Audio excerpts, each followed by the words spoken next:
Take 2. Take Joshua 7. Alright. Where were you finding this? Alright, so we've got Achan. Next name? Karmi. Karmi. Good Jewish name. Yeah, means? I'm getting here. Ma? Yeah. Gardener or vineyard?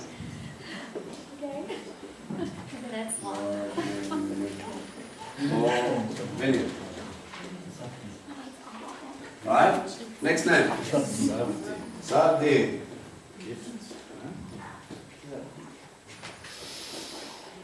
You said it, my gift. Right? Zera. Means? Light the lamp. Light a lamp. And he comes from Judah. Judah means? Praise. Right. Tell me a story. Zabdi, they say is called Zimri in Chronicles.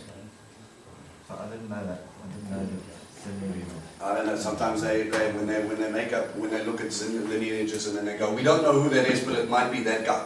Yeah. So, that's someone's commentary on what they think is alluding to something else that might possibly be it. Okay, so just be careful when we run that risk.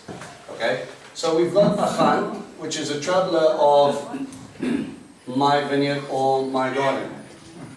Remember, the vineyard is akin to a picture of which nation here as well. God used it, right? Israel, things that come to His people, right? What was the gift to them?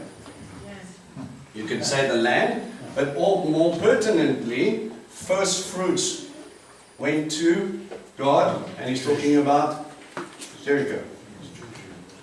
Right? Light the lamp, Jericho was burnt. Why? Ole, everything went up, it was complete dedication. But don't worry, it's just a lineage for you. He's already alluding to stuff. He's already trying to tell you something. Now the guy could have lived up to his name, or he could have listened. That was his choice. Unfortunately, it was aptly chosen. Joshua sent men from Jericho to Ai. What does Ai mean? He knows. Ruin. Now, he sends guys up to reconnoiter again, same way he did before, except he doesn't find a Rahab. They returned to Joshua and told them, don't have all the people go up, but perhaps 2,000 or 3,000 go up and attack. It's not worth the time of the entire army, just send out a couple. There is no point in making all the people exert themselves to get there because there is only a few of them. So from them, about 3,000 men went up, but they were routed by the men of Ai. The men of Ai killed some 36 and chased them from before their gate all the way to Shebarim, attacking them on the descent. The hearts of the people melted and turned to water. So, what was supposed to be a ruin turned out to be someone else's destruction. 36 fathers or men of war don't come home because of one man's sin. So we say one man, but it's a little bit more involved. Okay, we'll start to unpack now again. Why 36? Why not 37? Why not 3.5? Right? That might be a nice name. Go to that. Need to ask the questions why. Why is this that number? God is not just trying to give you details, He's also trying to teach you. Remember, He's a constant teacher. What is 36 multiple of? 12. And that has something to do specifically with the tribes. Right?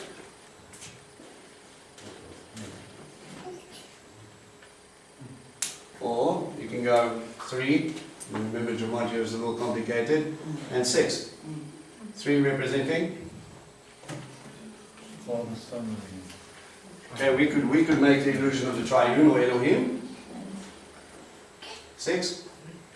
Amen.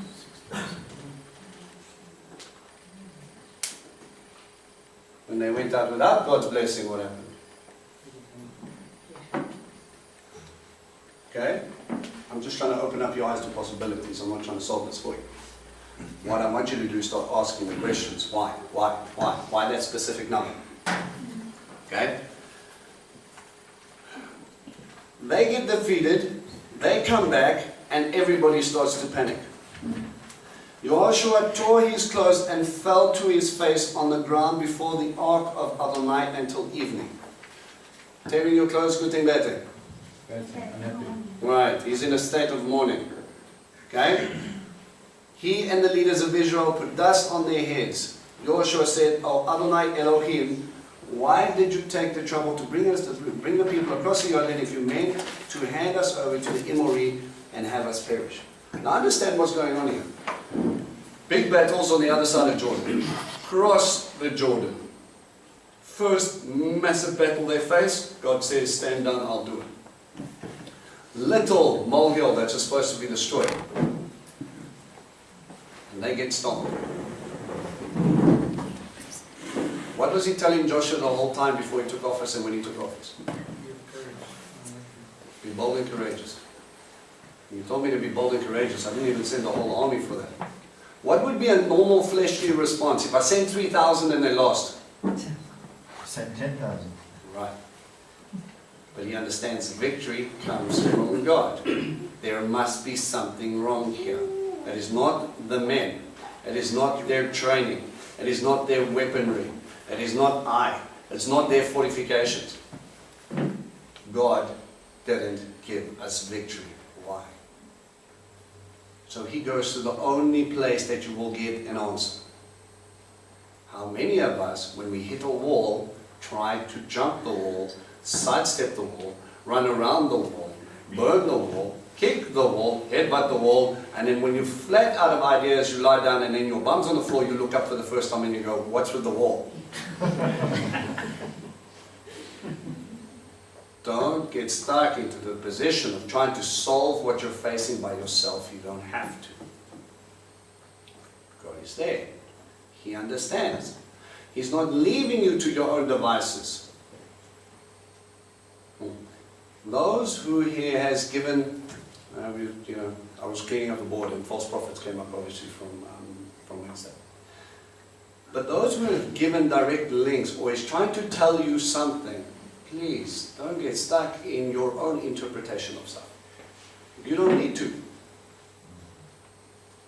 A leader here understands something. I have to go to God to understand what is going on. He doesn't try and solve it himself. He goes into a state of mourning. He understands something. Victory and defeat both come from God. Now I need to go to Him to find out what's going on. Right? You should have been satisfied to live on the other side of the Yarden. Oh Adonai, what can I say after Israel has turned their backs and retreated before their enemies? For when the Canaanite and the other people living in the land hear about it, they will surround us and wipe us off the face of the earth. What will you do then to save the honor of your great name? Why isn't Joshua crying out to saying, "Abba, why did you kill 36 of my men?"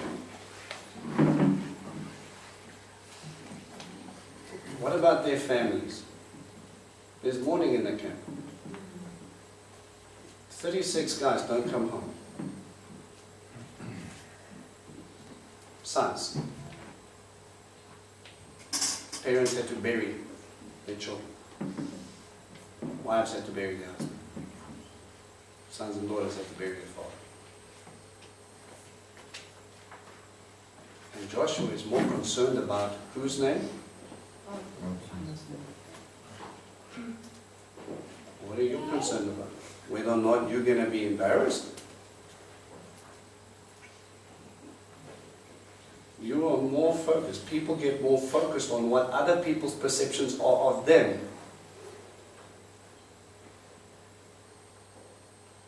But it's who you represent that's what you should be focusing on. If we get it wrong, it's not only, oh well, it's on us. If we get it wrong, it's on him. Adonai said to Joshua, stand up. Why are you lying there face down? Israel has sinned. Here comes the answer. Yes, they have violated my covenant, which I commanded them. They have taken some of what was to be set aside for destruction. They have stolen it, lied about it, and put it with their own things. How many sins?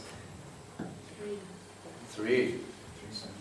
And then there's other little things. Is it just one person's sin? Let's find out.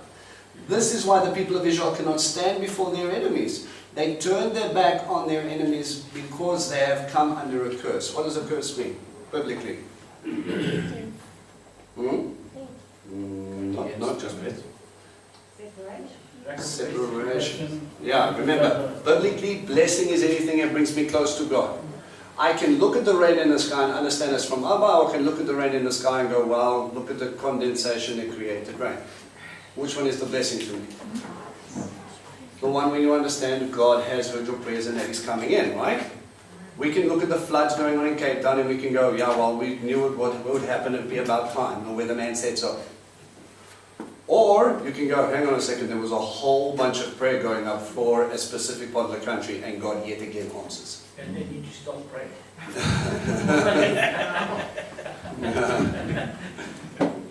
We're sitting at that point where you need to understand the difference between blessing and curse. Curse is you went out without me. When you bring sin into the camp, I cannot dwell there. You want victory? Understand. You're going to unpack that a little bit. Yeah. I won't be with you anymore unless you destroy the things made for destruction that you have with you. So get up, consecrate my people, and say, consecrate yourselves in preparation for tomorrow. Same words he said when you were crossing the Jordan, right? Get ready. For here is what Adonai, the God of Israel, says. Israel, you have things under the curse of destruction among you, and you will not be able to stand before the enemies until you remove the things that were meant to be destroyed among you. Therefore, tomorrow morning you are to come forward, one tribe at a time. The tribe Adonai takes is to come forward, one family at a time, and the family of Adonai takes is to come forward, one household at a time, and the household Adonai takes is to come forward, one person at a time. Did God not know who it was? He's already mentioned it, right? But he's setting an example here for the whole of the camp to actually see. He Right. knows where he was sin. Right? Could he be giving him time to repent? Absolutely. Grace time. And he doesn't. There is no teshuvah here. There is quiet. There is covering. And each family gets examined. Now listen up. You who have families, what goes on in your house is your responsibility.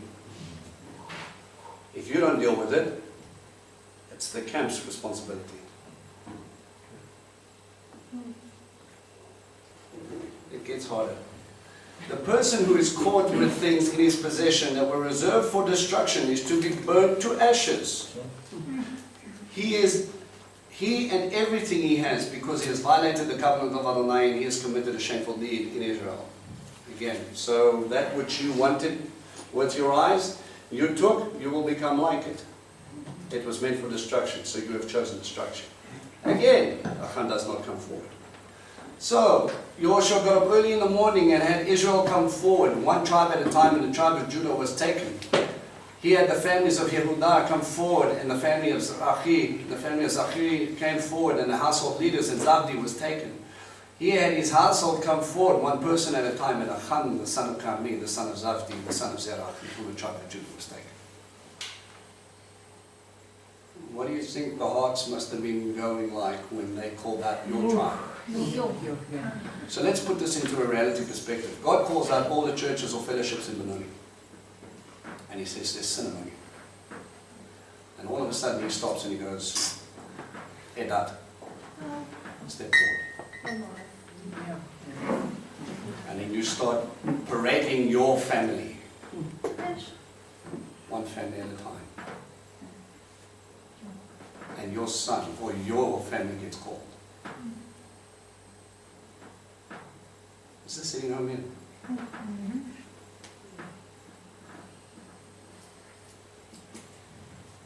Joshua said to Achan, my son, swear to Adonai, the God of Israel, that you will tell the truth and confess to him. Tell me now, what did you do?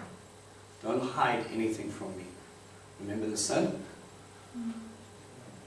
They stole, they lied, they covered. Achan answered Joshua, it is true. I have sinned against Adonai, the God of Israel, and here is exactly what I did. When I saw there with the spoil of a beautiful robe from Shinar, 5 pounds of silver shekels, and 1 1/4 pound of wedge of gold, I really wanted them, so I took them. Okay. Let's stop there. Now, you're going to a city. Would this stuff be lying around? Okay, so we've got a robe. What else? Silver and gold, Money. a wage of 5 pounds of silver sugar. 3 items. And led to destruction or the lust of man. Yes? And it's like you went to the... It's almost like... Pause. I know what you want to say. Where do I find this stuff? Temple. Temple, ancient times, equals bank. Now, if the people were a place of worship, we could say one or two things. Where do I get a beautiful robe if I'm in the temple? What do you think it's used for there? Right, so we can make the illusion that this is probably has to do with some other fake god. Betelgeuse. Whom they were praying to save them.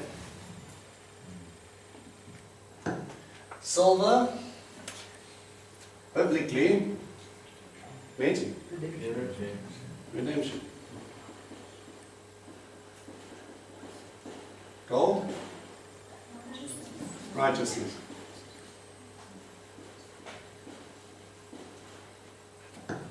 Was their God able to redeem them in His righteousness? No. But we take that into our camp, who has redeemed us, who has covered us with His righteousness. We bring in pagan things into our home. And then we go, if we march forward, now let's just think about this for a second. They go from victory to victory to victory to victory. What does that tell Achan and his family? Which God is with them? We would say, oh no, the guy who brought you out of Egypt. But we have taken the very things they use for worship. So their gods have left them and are now helping us. You see how quickly this turns? Is it your, let's put it this way. You go through a process in your life and you start to think really hard about how you're going to solve this financial dilemma that you're sitting in. And you're thinking, and the idea comes into your head. God's given you an instruction, but you have an idea. And they're sort of the same thing. One's a little bit off. And by the time you get to the other side, you turn around. 3 years have passed. Remember that time when God said, was it really God? Or was it me? Yeah, no, I think I was just... Let me make this a little personal.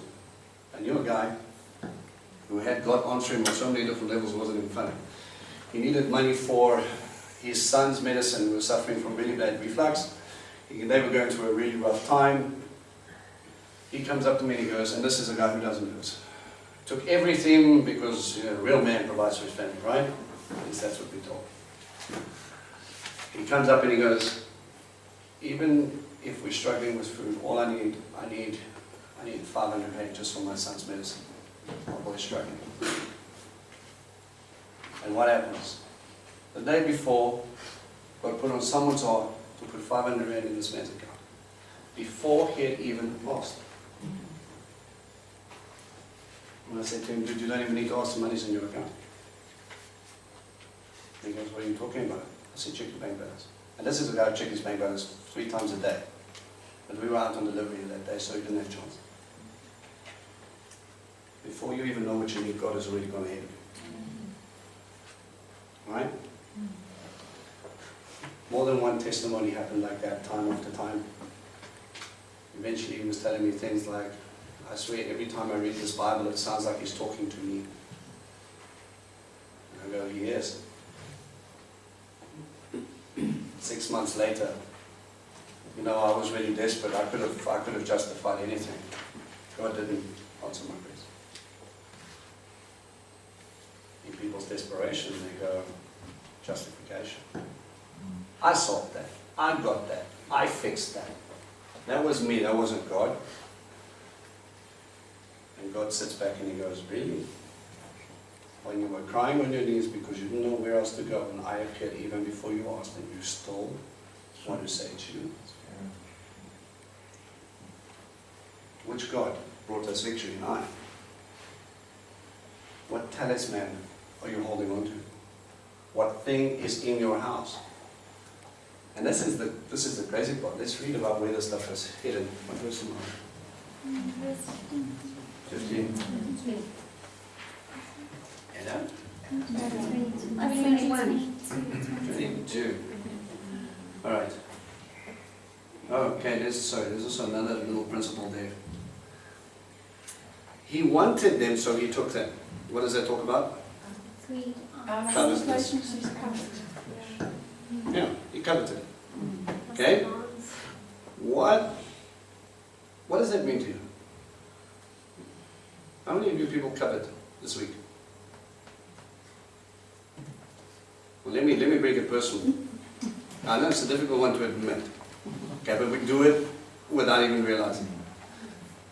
You know, some people have a little bit of financial freedom. I just wish we could have a little bit of financial freedom. What you're saying is I want their financial freedom. I wish my house was just a little bit bigger so that I could do more. Do you want your house or do you want someone else's house? I just wish I had a little bit more free time. You know, some people in this fellowship have lots of time to spend with their family, and I work all the time. So you don't want your life, you want someone else's.